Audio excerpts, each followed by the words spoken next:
नमस्कार दोस्तों। तो कैसे हैं आप सभी लोग। उम्मीद करता हूं जहां हो अच्छे हो, सेफ हो। मैं राकेश कुमार चौहान एक बार फिर से आपका स्वागत करता हूं भीम एजुकेशन पॉइंट पर। तो दोस्तों, कल अपनों ने बात की थी मौर्य वंश की कि किस प्रकार मौर्य वंश भारतीय राजनीति में आया, किस प्रकार इसकी स्थापना हुई, किस प्रकार इसका साम्राज्य विस्तार हुआ, कौन चंद्रगुप्त मौर्य था, कौन सिकंदर था, कौन चाणक्य था। सभी की बहुत ही विस्तार से चर्चा की हमने। और आज जो टॉपिक है उस कड़ी को थोड़ा सा जोड़ रहा हूं, देखिएगा। आज का टॉपिक है बिंदुसार। अगर मैं बात करूं बिंदुसार की, बिंदुसार के माता का नाम मैंने बताया था आपको, धनानंद की पुत्री थी जिसका नाम था दुर्धरा। पिता, जैसा कि आप सभी को ज्ञात है, पिता का नाम चंद्रगुप्त मौर्य।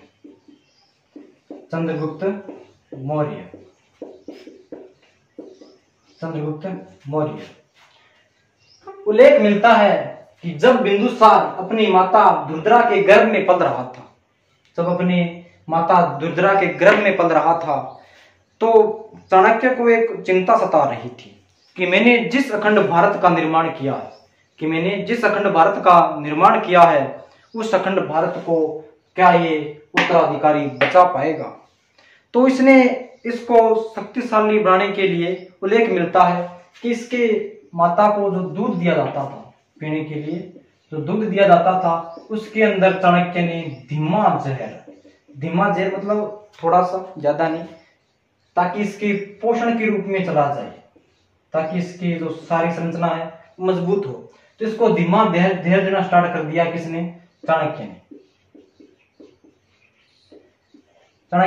जब ये पैदा हुआ, कौन? बिंदुसार। जब ये पैदा हुआ तो इसके चेहरे पर बिंदु ही बिंदु थे, तो इसका नाम पड़ गया बिंदुसार।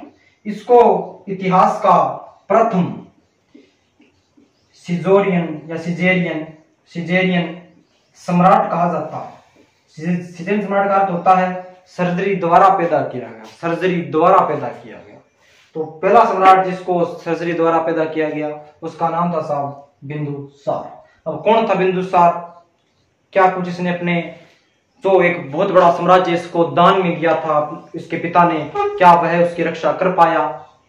बिल्कुल, इसकी बहुत ही विस्तार से चर्चा करेंगे। तो बिंदुसार, माता का नाम दुर्धरा, पिता का नाम चंद्रगुप्त मौर्य, प्रथम सिजेरियन सम्राट। इस समय की राजनीतिक स्थिति देखते हैं तो इस समय सीरिया का जो शासक था उसका नाम था एंटियोकोटस प्रथम सीरिया का शासक था। अगर वहीं मैं बात करूं मिस्र की, मिस्र का शासक था टोलमी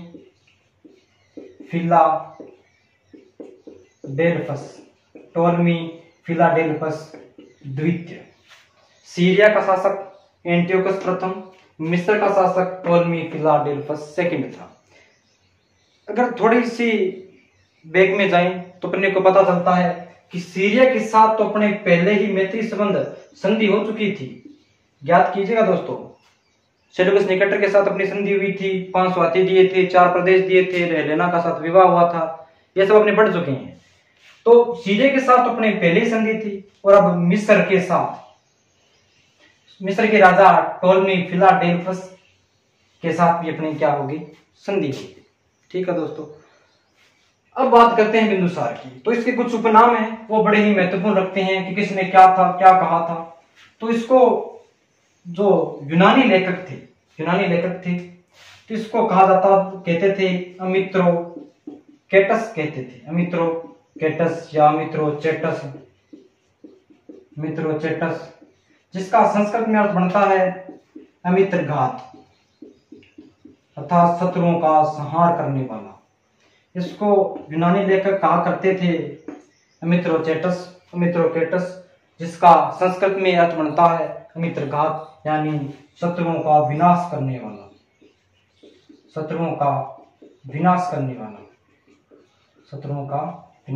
वाला। ठीक है। और इसको चीनी लेखक इसको कहा करते थे बिंदुवाल कहा करते थे। पुराणों के अंदर इसका नाम मिलता है मद्रसार।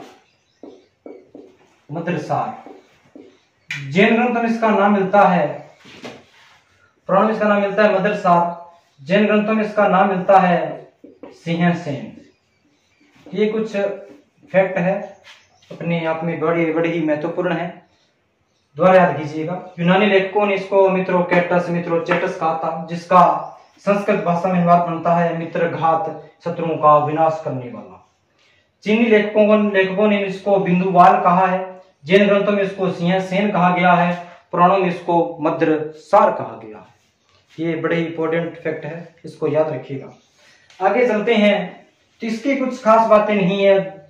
हाँ, जितना राज्य इसको विरासत में मिला था, इसने एक काम तो किया कि उस राज्य को खोया नहीं।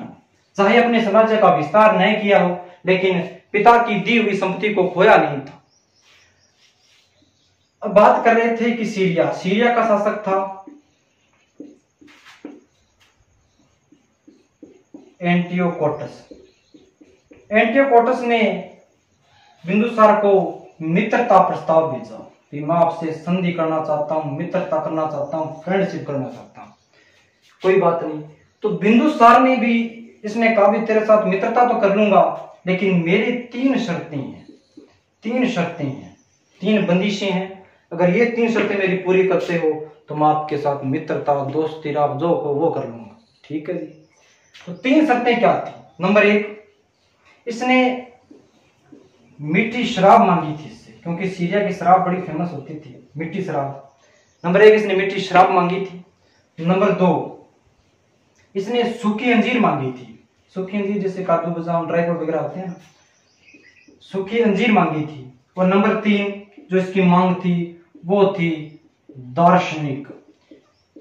ज्ञातव रहे चंद्रगुप्त मौर्य के समय 305 ईसा पूर्व में जब सेल्यूकस निकेटर हार गया था, तो उसका एक राजदूत था मेगास्थनीज, जो चंद्रगुप्त मौर्य के समय भारत आया था। और उसकी एक बड़ी फेमस पुस्तक है इंडिका किस विषय पर आधारित है? तो ये मौर्य वंश के प्रशासनिक या राजनीतिक कार्यों पर आधारित है। कोई बात नहीं, इसकी आगे चर्चा करेंगे जब अपने मौर्य वंश का प्रशासन भी करेंगे। तो सीरिया के राजा एंटियोकोटस ने मित्रता प्रस्ताव भेजा। 3 शर्तें आ गई। कौन कौन सी? मीठी शराब, देसी शराब मांगी थी, सूखी अंजीर मांग ली और दार्शनिक मांग लिया था। ध्यान रहे, इस समय सीरिया के अंदर क्या था? दास प्रथा पर क्या था? प्रतिबंध था। दास प्रथा समझते हो? दास प्रथा, इंसान को गुलाम बना लेना। तो दास प्रथा पर प्रतिबंध था। ठीक है। और आपको पता है कि दार्शनिक के अंदर कौन आएगा? कोई मनुष्य आदमी आएगा, क्योंकि सीरिया के जो दार्शनिक थे वो बड़े ही फेमस थे, बड़े अच्छे से लिखते थे। तो दास प्रथा पर प्रतिबंध था। तो इसने ये 2 चीजें तो भेज दी, मीठी शराब भेज दी, सूखी अंजीर भेज दी, परंतु दार्शनिक नहीं भेजा। क्यों नहीं भेजा? क्योंकि इस समय सीरिया में दास प्रथा पर क्या था साहब? प्रतिबंध था। फिर भी एंटियोकोटस का एक राजदूत था डायमेक्स, बिंदुसार के समय भारत आया था। अगर वही मैं बात करूं मिस्र का शासक कौन था? टोलमी फिलाडेल्फस सेकंड। मिस्र का राजा था टोलमी फिलाडेल्फस सेकंड। मिस्र, टोलमी फिलाडेल्फस सेकंड। इसका एक राजदूत था डायनोसिस। याद रखिएगा, मिस्र का डायनोसिस था, सीरिया का डायमेक्स था। ये तो बातें थी बिंदुसार की। उल्लेख मिलता है कि इसके आखिरी समय के अंदर तक्षशिला के अंदर 2 विद्रोह हुए थे। तक्षशिला के अंदर 2 विद्रोह हुए। पहला विद्रोह दबाने के लिए इसने अपने सबसे बड़े पुत्र अशोक को भेजा कि जा उस विद्रोह का दमन कर किया। वो गया और उसने इस विद्रोह का सफलतापूर्वक क्या कर दिया साहब, दमन कर दिया। दमन करने के बाद अशोक को तक्षशिला से हटाकर उज्जैन का क्या बना दिया साहब, गवर्नर बना दिया। तो ज्ञात रहे सम्राट अशोक राजा बनने से पहले कहाँ का गवर्नर था, तो गवर्नर था उज्जैन का गवर्नर था। पहला विद्रोह का दमन हो गया। अब फिर एक विद्रोह और हुआ दूसरा। तब इसने अपने पुत्र सुसीम या सुसम जो भी नाम मिलता है, सुसीम को भेजा कि अब जा तू इस विद्रोह का दमन कर किया। यह तक्षशिला गया, परंतु उल्लेख मिलता है कि यह उस विद्रोह को दबाने में असफल रहता है। तभी 273 ईसा पूर्व में बिंदुसार की क्या होगी साहब, मृत्यु होने के पश्चात उल्लेख मिलता है बिंदुसार के 100 पुत्र थे। गजब है, 100 पुत्र, क्या बात है। मुझे ब्याह कितना बड़ा, ब्याह तो नहीं बड़ा, बहुत ब्याह मैं रांद कर रखी हूँ, बहुत ही शादियां की थी। ये नहीं था एक स्त्री से 100 पुत्र, बहुत थे। अब 100 पुत्र थे, बड़ा दमदार व्यक्ति था, इसी बात नहीं, 100 पुत्र थे। उल्लेख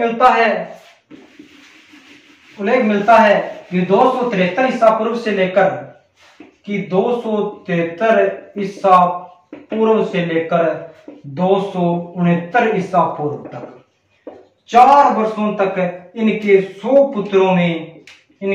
पुत्रों में क्या हुआ, उत्तराधिकार, यानी मैं राजा बनूंगा, इसको लेकर उत्तराधिकार युद्ध